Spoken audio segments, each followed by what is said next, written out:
তুমি কি বয়েজ কলেজে পড়ো? তা বয়েজ কলেজে পড়ে গার্লস কলেজের মেয়েদের ফলো করার কারণটা কি? মানে টাইম ইজ আপ। মাইয়াটা তোর কাছে একটা কারণ দিয়ে গেল, তুই মাইয়াটার সামনে যেত তো তোতলাই এতদিন পর একটা সুযোগ পাইলি, হেডেও হারাইলি। চল কালকে আবার চেষ্টা করুন। আজকে বলতে পারবা? পারবো। ক্লাসের সময় হয়ে গেছে, আমি পরের অংশটুকু ছুটির পরে শুনবো। তুমি দেখি কিছু বলতে পারছি না, তো শুধু শুধু কেন আমার পিছু ঘুরো? তোমার সাথে কেউ আমাকে দেখলে খুব সমস্যা হয়ে যাবে, চলে যাও। আরে আমি তোমাকে ভালোবাসি। তা এই কথা বলতে এতদিন লেগে গেল? ওকে, শুনলাম।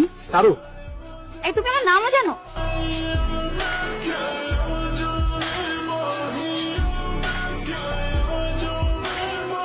আগামী 7 দিনের মধ্যে আমি তোর বিয়ে দেবো।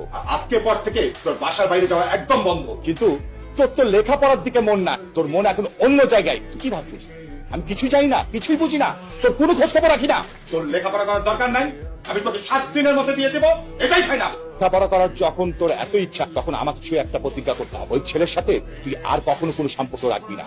কি ব্যাপার, তোমাকে কেমন দেখাচ্ছে কেন? যে চোখের স্বপ্ন নোনা জলে ডুবে যায়, সে চোখে ঘুম আসে কি করে? তোমাকে নিয়ে আর কখনো স্বপ্ন দেখতে পারবো না, তোমাকে নিয়ে আর কখনোই ভাবতে পারবো না। তুমি আমাকে ভুলে যাও।